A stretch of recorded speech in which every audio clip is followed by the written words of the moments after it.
you are doing to her! Stay out of this, Adrian. This does not concern you. My stepmother's hand connected with my face, and the sting brought tears to my eyes. "Sign these papers or sleep on the streets," she screamed, her perfectly manicured nails digging into my shoulder. She wanted everything: my father's company, his money, his entire legacy. My hand was shaking as I reached for the pen, ready to give up everything just to escape this nightmare. That's when the front door burst open with a sound like thunder. A man I'd never seen before in my life walked in like he owned the place. His eyes locked on mine and said words that stopped my heart. "Touch my wife again, and you'll regret it." I'm Nora, and what I'm about to tell you sounds like something out of a movie, but I promise you, every single word of this is true. Before we dive into this insane story, please hit that subscribe button and turn on notifications, because you're not going to believe the twists that are coming. If you've ever felt betrayed by the people who were supposed to love you, drop a comment below. Trust me, you're going to want to hear how this all played out. So let me take you back to where it all began. 2 weeks before that moment when my entire world turned upside down. The day my father died, something inside me died too. He was only 58 years old, healthy, active, always smiling. Then suddenly he was gone. The doctors said it was a heart attack, sudden and unexpected. But I knew my father. He took care of himself. He had just gotten a clean bill of health 3 months earlier. Something felt wrong, but I was drowning in grief, unable to think clearly. My stepmother Helen had married my father 5 years ago, 3 years after my mother passed away from cancer. At first, I thought she was kind. She smiled a lot, cooked his favorite meals, and even tried to bond with me. Her daughter Vanessa, who was 2 years older than me, seemed friendly enough. They moved into our family home, and life went on. But looking back now, I realize I never really knew them at all. The will reading happened exactly 2 weeks after the funeral. I sat in my father's study, the same room where he used to help me with homework, where we'd talk about my dreams of becoming an architect. The family lawyer, Mr. Harrison, sat behind the desk with a thick envelope in his hands. Helen sat on the leather couch, Vanessa beside her, both dressed in designer clothes. Even in mourning, they looked like they'd stepped out of a fashion magazine. Mr. Harrison opened the envelope and began to read. I barely heard the first part, legal language that made my head spin. Then he got to the important section, and his words cut through my fog of grief like a knife. "I leave my entire estate, including Bennett Construction Company, all properties, investments, and personal accounts, totaling approximately $50 million, to my beloved daughter, Nora Marie Bennett." The silence that followed was deafening. I looked up, shocked. $50 million? I knew my father's company was successful, but I had no idea. Helen's face had gone completely white. Her hands gripped the armrest of the couch so hard her knuckles turned pale. Vanessa's mouth hung open in disbelief. "There must be a mistake," Helen said, her voice tight and controlled. "What about me? What about Vanessa? We're his family, too." Mr. Harrison adjusted his glasses and continued reading. "To my wife Helen, I leave the sum of $100,000 and wish her well. To my stepdaughter Vanessa, I leave $50,000 for her future." He looked up at them. "That's everything, Mrs. Bennett. The will is clear and legally binding." I couldn't process what was happening. Helen stood up slowly, and for just a second, I saw something flash across her face. Pure, undiluted rage. But then she smiled, that same sweet smile I'd seen for 5 years. "Of course," she said softly. "Your father knew what he was doing. You deserve it, darling. You were his whole world. I should have known right then. I should have seen the lie in her eyes. That night, everything changed. I was in my room, still trying to understand that I was now responsible for a $50 million company, when Helen walked in without knocking. Vanessa followed her, closing the door behind them. The sweet expressions were gone. Helen's face was hard, her eyes cold as ice. "You stupid, ungrateful little girl," she said, her voice low and venomous. "Do you really think you deserve any of this? Your father was a fool, and so are you." I stepped back, shocked by the venom in her voice. "What are you talking about?" Vanessa laughed, a cruel sound I'd never heard from her before. "Oh, this is precious. She really has no idea. Nora, we never liked you, not for one single day. We pretended because we thought we'd get the money. 5 years of playing nice, completely wasted." Helen moved closer, and I backed up until I hit the wall. "Here's what's going to happen," she said. "You're going to sign over everything to me. The company, the houses, all of it. You'll keep a small trust fund, enough to live on quietly somewhere far away from here, and you'll do it willingly." "No," I said, my voice shaking but firm. "That's not what my father wanted. He left it to me." Helen's smile was terrifying. "Then I guess we'll have to convince you." Before I could react, Vanessa grabbed my phone from the nightstand. Helen pulled my laptop from my desk. "You won't be needing these," Helen said. "In fact, you won't be needing to leave this room until you see things our way." They walked out, and I heard the lock click. I ran to the door, pulling at the handle, but it wouldn't budge. I screamed for help, but no one came. The house was large, and my room was on the 3rd floor. Even if the servants heard me, would they help? Helen paid their salaries now. I was completely alone. The first day wasn't so bad. I thought surely someone would realize what was happening. Mr. Harrison would call. The company would need me. Someone would notice I was missing. But as the hours dragged on and no one came, reality set in. No one knew I was locked in here. To the outside world, I was just a grieving daughter who needed time alone. The second day, Helen came back with papers and a pen. "Sign these," she said, throwing them on my bed. "Transfer of ownership documents. Sign them and you can leave. Refuse and you'll stay here until you starve or see sense. Your choice." I threw the papers at her. "I'll never sign them." My father trusted me with his legacy. I won't betray that. She slapped me then, hard enough that my ears rang. "You'll change your mind," she said calmly. "Everyone has a breaking point." By the 3rd day, I was weak from hunger and thirst. They'd given me water but no food. My room felt like a prison, and panic was setting in. What if no one ever found me? What if they really would let me die here? I paced the room, trying to think of a way out, but the windows were too high to jump from, and the door was solid wood. On the 4th day, Helen returned with Vanessa. This time Helen wasn't playing games. She grabbed my hair and yanked my head back. "Listen to me very carefully," she hissed. "I didn't spend 5 years married to your boring father to walk away with nothing. You're going to sign these papers. If you don't, we'll make sure everyone thinks you went crazy with grief. We'll have you committed to a psychiatric facility. Do you understand me?" Vanessa held up her phone. "We've already got the servants ready to testify that you've been acting erratic. They'll say whatever we pay them to say. Who's going to believe you?" I felt my resistance crumbling.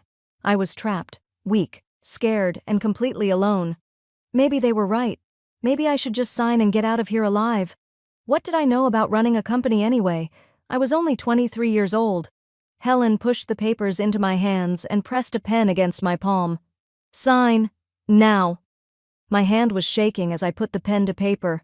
I thought about my father, about how disappointed he would be. But what choice did I have? The pen touched the paper, ink beginning to form the first letter of my name, when suddenly, bang! The sound of the front door slamming open echoed through the entire house. Heavy footsteps pounded up the stairs, fast and purposeful. Helen's head snapped toward my bedroom door. "What on earth?" The footsteps reached my floor. There was a moment of silence, then a voice, deep, commanding, and absolutely furious. "Where is she?" More footsteps, someone running, then a crash as something heavy hit wood. My bedroom door shook in its frame. Helen stumbled backward, her face pale. Another crash, and the doorframe splintered. One more hit, and the door flew open, the lock broken. A man stood in the doorway, and I'd never seen him before in my life. He was tall, maybe in his mid-30s, wearing an expensive gray suit that probably cost more than my car. His dark hair was slightly messy, like he'd been running his hands through it, and his eyes, sharp and intelligent, scanned the room before landing on me. For a moment, something flickered in his expression, Relief? Recognition? I couldn't tell. Helen found her voice, shrill and panicked. "Who are you? How dare you break into my house? I'm calling the police." The man didn't even look at her. He walked straight to me, and I pressed myself against the wall, terrified and confused. He stopped a few feet away, his voice gentler now. "Nora, it's okay. I'm here." "I don't know you," I whispered, my voice hoarse from days of crying and screaming. "I know," he said softly. Then he turned to Helen, and his expression went ice cold. "I'm her husband, Adrian Cole, and if you ever touch her again, I will destroy you." The room went completely silent. My brain couldn't process what he'd just said. Husband? That was impossible. I'd never seen this man in my entire life. I'd never been married. This had to be some kind of mistake or a hallucination from hunger. Helen recovered first, her voice sharp. "That's ridiculous. Nora isn't married. This is fraud. Vanessa, call the police right now." Adrian reached into his jacket and pulled out a folder. He handed it to Helen, his movements calm and controlled. "Marriage certificate, dated 3 months ago, signed by both of us and a judge, completely legal and binding." I stared at him, my mind reeling. 3 months ago? That was impossible. I would remember getting married. Helen snatched the folder and opened it, her eyes scanning the documents.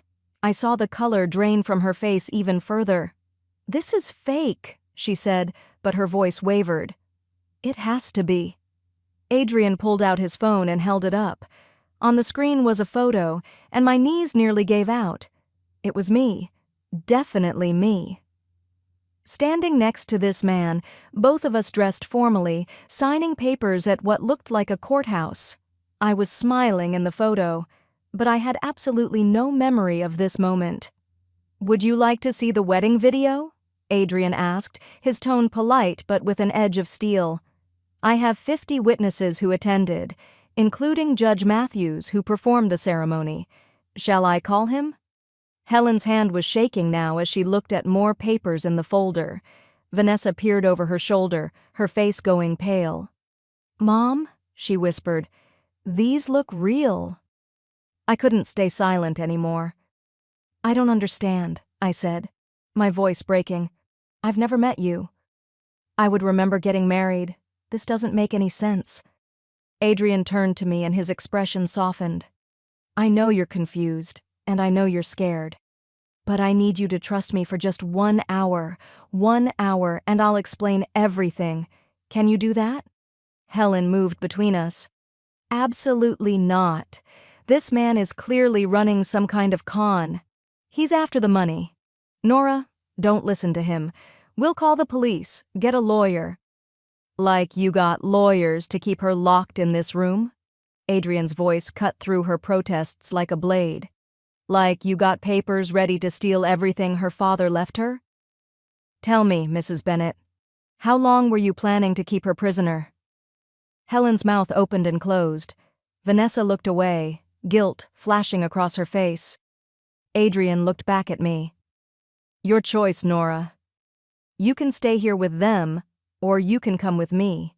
But I promise you, I'm not the enemy here." I looked at Helen's face, red with rage and fear. I looked at the papers still clutched in my hand, papers that would have given her everything. Then I looked at this stranger who claimed to be my husband, who had broken down a door to find me, who was looking at me like I was the most important person in the world. "Okay," I whispered. 1 hour. Adrian's car was like something out of a dream. Sleek, expensive, with leather seats that felt like clouds after days of sitting on my bedroom floor. He drove in silence at first, giving me space to process what had just happened. I kept stealing glances at him, trying to figure out who he was, trying to spark any memory. Nothing came. We arrived at a luxury hotel downtown, the kind where rooms cost more per night than most people's monthly rent. He led me to a private suite on the top floor. As soon as the door closed behind us, I turned to him, desperate for answers. "Who are you?" I demanded. "What's going on? Why don't I remember you?" Adrian gestured to the couch. "Please sit." I'll tell you everything, but you need to hear all of it. This is going to sound unbelievable, but I swear to you, it's the truth." I sat, my whole body tense and ready to run if I needed to. Adrian sat across from me, his hands folded, his expression serious. "3 months ago," he began, "you came to my office. I'd never met you before that day. You were terrified, desperate. You said you needed help, that your life was in danger, and you needed to disappear. You begged me to marry you." I shook my head. "That's impossible. Why would I do that?" "You never told me the whole story," he said. "You said you'd found out something terrible, something that put you in danger. You needed legal protection and marriage was the fastest way. You said once you were someone's wife, they couldn't touch you without consequences." He leaned forward. I had my reasons for agreeing. "It was supposed to be a business arrangement. Temporary. We'd stay married for 6 months, then quietly divorce. No one would know." "But I don't remember any of this," I said, my voice rising. "How could I forget getting married?" Adrian's jaw tightened. "That's the part I'm still trying to figure out. We got married at the courthouse. It was quick, legal, all the proper documentation. You seemed relieved afterward. You stayed at a hotel under my name for protection. We agreed to meet a week later to discuss the next steps." He paused. "But you never showed up for that meeting. You vanished. I've been looking for you for 10 weeks. My mind was spinning. This doesn't make sense. Even if I did all that, why can't I remember? "I have a theory," Adrian said carefully, "but you're not going to like it." He pulled out his phone and showed me a series of photos. They were surveillance pictures of my house taken from outside. "I hired investigators to find you. They tracked you to your father's house. These photos are from the past 2 weeks. I looked at the pictures. They showed me walking in the garden, sitting by the window, always looking sad and lost. Then I saw dates on the photos." "Wait," I said. "These start from 2 weeks ago. Where was I for the 2.5 months before that?" "That's what I can't figure out," Adrian said. "You disappeared completely. No credit card use, no phone records, nothing. Then suddenly, right after your father's death, you appeared at his house. It's like you were somewhere. Then you were released." He looked at me intently. "Nora, do you remember anything from the past 3 months? Anything at all?" I tried to think back. My memories were fuzzy. I remembered being with my father before he got sick. I remembered his last days, him being weak and tired. I remembered the funeral. But before that, there was this strange fog in my mind, like trying to see through thick smoke. "It's all blurry," I admitted. "I remember being sad because Dad was sick. I remember the funeral, but the weeks before that, it's like they're missing." Adrian stood up and started pacing. "This is going to sound crazy, but I think Helen did something to you. The investigators found something interesting." He pulled out a folder from his briefcase. "Your father's medical records. I had them reviewed by a private physician. Nora, your father didn't die of a heart attack. He was poisoned, slowly, over several months." The room tilted. "What?" "Arsenic, in small doses. It mimics heart failure symptoms. By the time doctors realize what's happening, it's usually too late." His voice was gentle but firm. "I think your father was murdered, and I think you found out." Suddenly, fragments started coming back. A memory, hazy and distant, of being in my father's study late at night. Finding something. Papers? Medicine bottles? I couldn't quite grasp it, but there was something there, just out of reach. "Helen," I whispered. "She was always making his meals. She insisted on it, said it was how she showed love." "I think you discovered what she was doing," Adrian continued. "I think that's why you came to me for help. You knew if she'd kill your father, she'd come after you too. Marriage to me was protection. I have resources, connections, security. She couldn't make you disappear if you were my wife." "But something went wrong," I said, the pieces starting to fit together. "She found out somehow." Adrian nodded. "I think she caught you. I think she's been drugging you, keeping you confused and compliant. That's why you can't remember. That's why you only showed up after your father died. She needed you to sign those inheritance papers." A wave of nausea hit me. "She's been poisoning me?" "We need to get you to a hospital," Adrian said immediately. "Get you tested, make sure whatever she gave you is out of your system, then we need to go to the police." "Wait," I said, my mind racing. "If we go to the police now, it's our word against hers. She has the servants on her side. She said they'd testify I was unstable. What if no one believes me?" Adrian was quiet for a moment. "What do you want to do?" I thought about Helen's face, her cruelty, the way she'd slapped me and starved me. I thought about my father, murdered slowly in his own home. Something hard formed in my chest, not quite anger, but determination. I want justice, real justice. I want her exposed for what she did to my father, to me. I want everyone to know the truth. A slow smile spread across Adrian's face. "Then let's give her exactly what she deserves." Over the next 3 days, everything changed. Adrian took me to a private doctor who ran extensive tests. The results were exactly what we feared. Traces of Rohypnol, a drug that causes memory loss and confusion, were still in my system. The doctor said I'd been given it regularly for weeks, maybe months.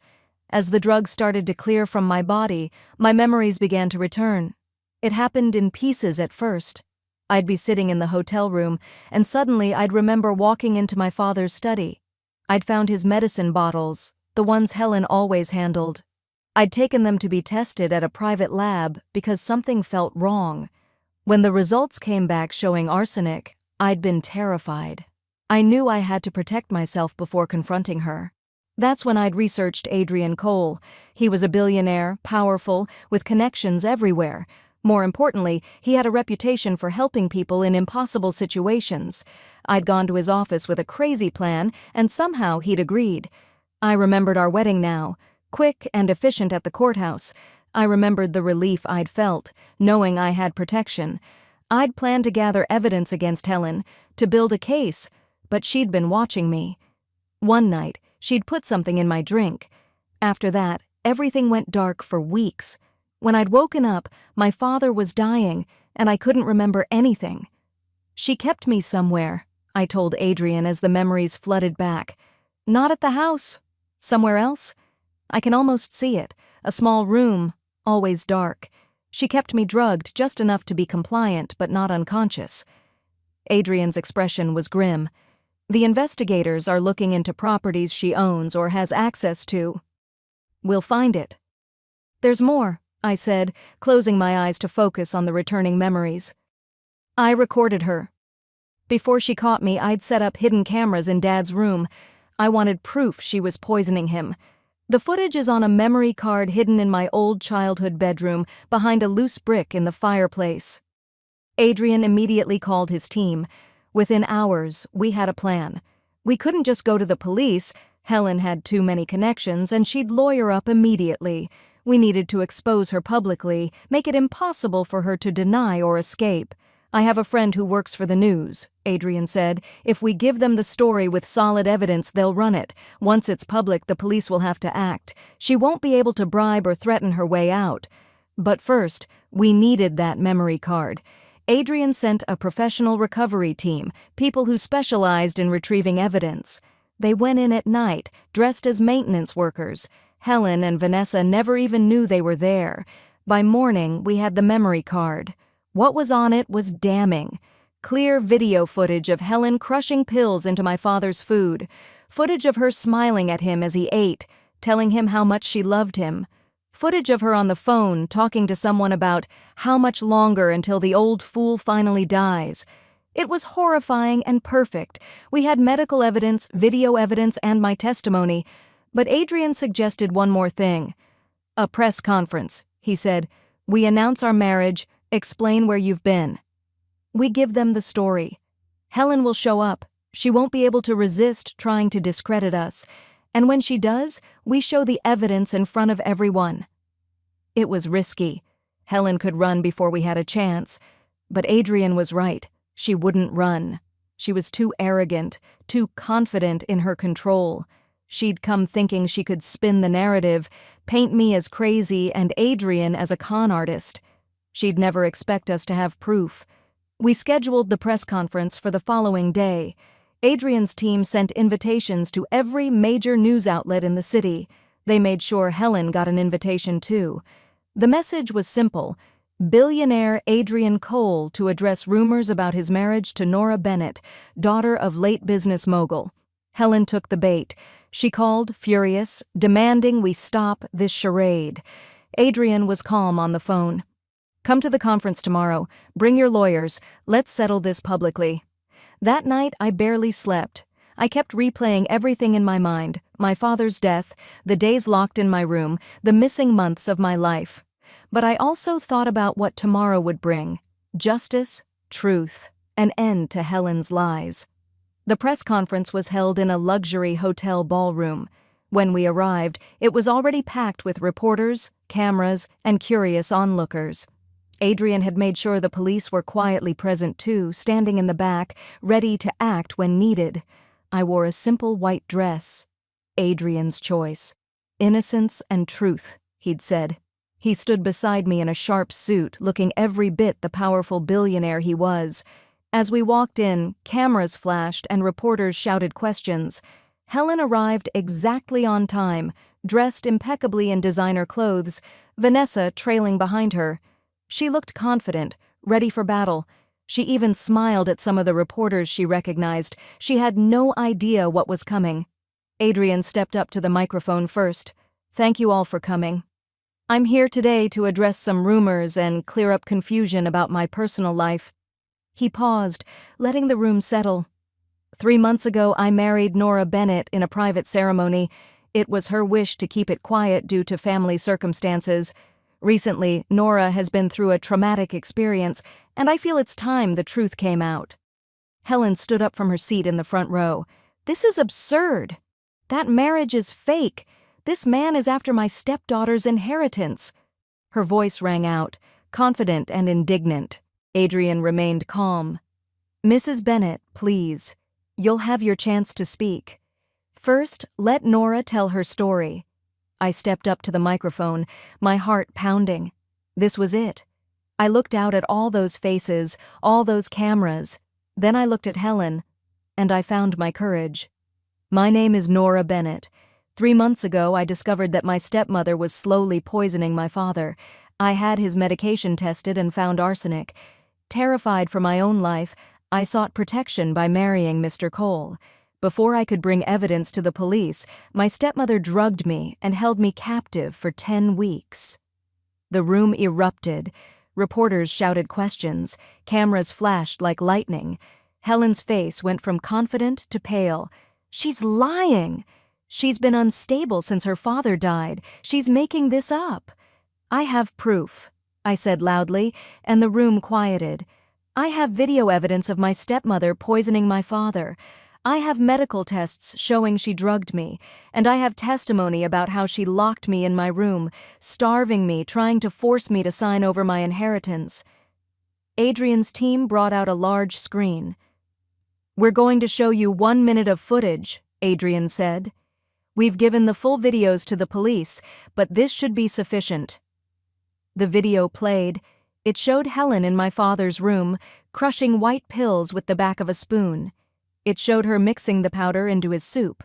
It showed her feeding it to him, smiling, while he thanked her for taking such good care of him.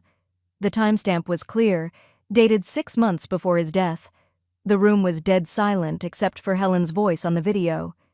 "Just a bit more, darling. You need your strength." When the video stopped, Helen was standing, her face white as paper. "That's edited. It's fake. She made that up with computers." "The original files have been examined by forensic experts," Adrian said. "They're authentic." "The police have them now, along with your father's medical records, which show clear signs of arsenic poisoning, along with Nora's medical records, which show she was drugged with Rohypnol over an extended period." Vanessa suddenly stood up, her voice shaking. "I didn't know. Mom, you said you were just helping him sleep. You said his heart was weak. You never told me—" "Shut up!" Helen snapped at her daughter. Then she looked around at all the cameras, all the reporters scribbling frantically. She realized finally that she was trapped. There was no talking her way out of this, no bribing or threatening. The truth was out, and everyone had seen it. Police officers moved forward from the back of the room. Helen Bennett, you're under arrest for the murder of Gerald Bennett and the kidnapping and assault of Nora Bennett. Helen tried to run, actually ran, pushing past reporters, heading for the door.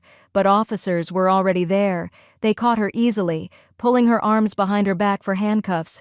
She screamed the whole time, insisting she was innocent, that we'd framed her, that this was all a conspiracy. Vanessa collapsed into a chair, crying. "I didn't know," she kept saying. "I swear I didn't know about the poisoning." Later, the police would determine Vanessa really didn't know about the murder. She'd known about Helen's plan to take control of the inheritance, and she'd helped keep me locked up, but she hadn't known her mother was a killer. She'd faced charges for what she did know about, but they were lesser crimes. As they led Helen away, still screaming, I felt Adrian's hand on my shoulder. "It's over," he said quietly. "You did it." I watched my stepmother being pushed into a police car, cameras recording every second. The woman who'd killed my father, who'd stolen months of my life, who'd tried to take everything from me, she was finally facing justice, and I felt relief. Pure, overwhelming relief. That was 6 months ago. Helen is in prison awaiting trial. The evidence was overwhelming. Forensic experts confirmed the videos were real, the medical evidence was irrefutable, and once police started digging, they found even more. She'd been planning this for years, slowly poisoning my father, waiting for the perfect moment. Her trial is next month, and her lawyers have already told her to expect life in prison. Vanessa took a plea deal. She's serving 2 years for conspiracy and false imprisonment. She sends me letters sometimes, apologizing. I haven't read them. Maybe someday I will, but not yet. As for me, I took over my father's company. It was terrifying at first, but I had good people around me to help. The company is doing well, and I've even started expanding into sustainable architecture, something my father always wanted to do but never got around to. I think he'd be proud. And Adrian? Well, that's the interesting part. Our marriage was supposed to be temporary, just a legal protection. We were supposed to divorce once everything was settled, but somewhere along the way, something changed. Maybe it was going through this nightmare together. Maybe it was all the long conversations in the hotel, sharing our stories, learning about each other. Or maybe it was just timing. 2 people who needed each other exactly when we did. Last month, Adrian took me to dinner at a fancy restaurant. After dessert, he looked at me with this serious expression. "So," he said, "we've been married for 9 months now. Most of it fake. But these last 6 months have been real, haven't they?" I smiled. "Very real." "Then maybe," he said slowly, "we should make it official. Have a real wedding, with friends and family, or ... quote. He paused. "We could get divorced like we planned and start over. Do this the traditional way. Dating, engagement, all of it." I thought about it. About everything we'd been through. About how he'd broken down a door to save me. About how he'd stood by me through the investigation and the press conference and the aftermath. About how somewhere along the way I'd fallen completely in love with him. "No divorce," I said, "but maybe we could have that real wedding anyway. This time with a white dress and cake and people who actually wish us well." He grinned, and it transformed his whole face. "I'd like that. But first, I think we should go on a proper first date. Do this right." So that's what we did. We went on dates like normal people. We held hands in parks. We argued about movies and laughed at stupid jokes. We built a real relationship on top of the fake one. And you know what? It was perfect. Sometimes I think about that day, standing on the porch with my suitcase, thinking I'd lost everything. I was so broken, so sure my life was over. I never imagined that the man who came to find me would end up being the person I'd been searching for all along. Helen tried to take everything from me, my father, my inheritance, my memories, my future. But in the end, all she did was lead me to something real, something true. She wanted to destroy me, but instead, I found my strength. I found justice, and I found love in the most unexpected place. They say every villain thinks they're the hero of their own story. Helen probably still thinks she did nothing wrong, that she deserved my father's money, that I was the obstacle in her way. But the truth has a funny way of coming out eventually. Lies can only hold up for so long before they crumble.